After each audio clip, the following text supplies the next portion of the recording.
धार्मिक पुरुष के दुर्गति कब्बो नहीं हुई। यदि अशुभ कर्म के योग बल से पुत्र के जन्म नहीं भई तब वो पुत्र उत्पत्ति हो ऐसा उपाय अवश्य करे चाहिए।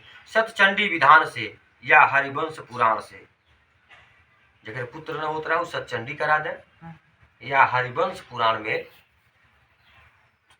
हरिवंश पुराण सुनी ले अथवा पुत्र की कामना के लिए वंश गोपाल आदि के पूजा कराओ तो उनके यहाँ पुत्र हो जाएगा। हम नहीं कहते गरुड़ पुराण है ना। या भक्ति से शिव के आराधना के बुद्धिमान पुरुष पुत्रोत्पादन करेला। पिता के पुण्नाम नरक से पुत्र उद्धार करे ए लिए ब्रह्मा इनकर पुत्र ऐसा नाम रखले बाना। धर्मात्मा एक पुत्र भी संपूर्ण कुल के उद्धार कर देला और पुत्र से स्वर्ग आदि लोक के प्राप्ति होला। यह अनादिकाल से श्रुति भी कहला। ए तरह पुत्र महात्मा वेद में कहल गई बा मनुष्य पुत्र के मुख देख ले तो पितृ ऋण से मुक्त हो जाला। पौत्र का स्पर्श कैले मात्र से देव ऋण पितृ मनुष्य इन तीन ऋण से मुक्त हो जाला। ए प्रकार मनुष्य पुत्र पौत्र और प्रपौत्र से यमलोक का अतिक्रमण करके स्वर्ग के प्राप्त करला। ब्राह्मण विवाह द्वारा विवाहित स्त्री के पुत्र स्वर्ग में ले जाला। अविवाहिता किसी स्त्री से जो पुत्र हो गई बा वो पिता के नरक में ले जाई। हे गरुड़ ए लिए हीन जाति के पुत्र के त्याग करे चाहिए। सवर्ण पुरुष से स्त्री में जो पुत्र होखा और औरस पुत्र है जौन की श्राद्ध आदि कैले से पितरन के स्वर्ग लोक ले जाए वाला होला। भगवान कहला हे गरुड़ श्राद्ध से पितर स्वर्ग लोक में जाना एमन संदेह नहीं है, परंतु अन्य द्वारा पिंड देले से भी एक प्रेत स्वर्ग के गई हल। ई कथा सुना जैसे अपन लड़का पिंड दान करी तो स्वर्ग जैब करिए लेकिन केहू दूसरे के पिंड दान देले से तो प्रेत स्वर्ग में गई हल। ई कथा भगवान कृष्ण केशव गरुड़ जी के सुनावत ना कि कैसे हो गई हल जौन आर्धदैविक दान के महात्म्य कहल गई बा। भगवान कहला हे गरुड़ प्राचीन काल में त्रेता युग में एक अत्यंत सुंदर महोदय नामक पुर में बब्रुवाहन नाम के बलवान और धर्मनिष्ठ राजा रहा। यज्ञ दान करे वाला रहना, ब्राह्मणन के सत्कार करे वाला रहना, शील आचार आदि गुण से संपन्न क्षत्रिय धर्मयुक्त राजा रहना। वो दंडनीय पुरुष के दंड देत रहना और पुत्र के भांति प्रजा के रक्षा धर्म पूर्वक करत रहना कि कोनो दिन वो महान पराक्रमी राजा सेना सहित शिकार खेलने की इच्छा करके नाना प्रकार के वृक्षन से समन्वित गहन वन में प्रवेश कैला।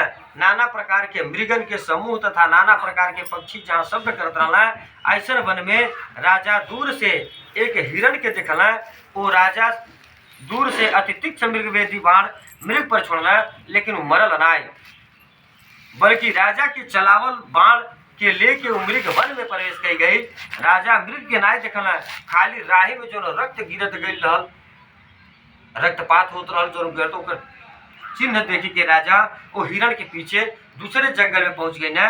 मार्ग में राही में चलने के श्रम से भूख प्यास से व्याकुल होकर कंठ सूखे लगल, धूप लगे लगल, राजा के चित्त विह्वल हो गई।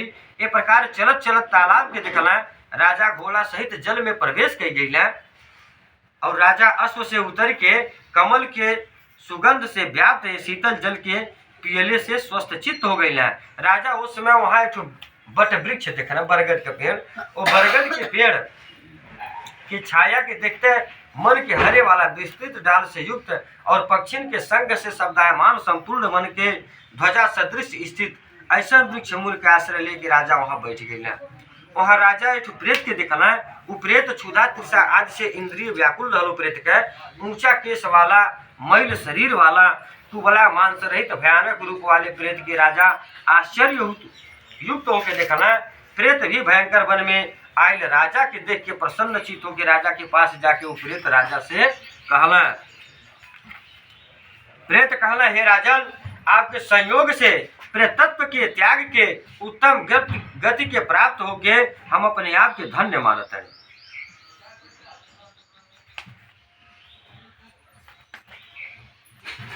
राजा कहला हे प्रेत काल रूप और भयानक मुख ऐसा अमंगलिक प्रेत रूप के कौने कर्म योग से तू प्राप्त कैले वाला। तू ये प्रेतत्व के कारण हमसे कह तू के हवा आ कौन दान देले से तुहार प्रेतत्व छूटी। हेलो राजा कैसन वचन सुन के उपरेत कहला, हे नृपश्रेष्ठ, हम प्रारंभ से लेके प्रतत्व के कारण कहतनी, जौने के सुन के आप हमरे पर दया लगब करे। वैदिश नाम के एक नगर में उ संपदा से युक्त अनेक देश के प्राणी से, अनेक रत्न से युक्त घर, देव मंदिर, अनेक प्रकार के राजभवन से परिपूर्ण रहल। हे तात, हम वही नगर में सदा देवता के पूजा करत रहनी। हम जाति के वैश्य रहनी, हमार नाम सुदेव रहल। हम हव्य से देवता लोगन के, कव्य से पितर के भी तृप्त करी। हव्य और कव्य यहाँ ध्यान देंगे। हव्य मतलब हवन और कव्य मतलब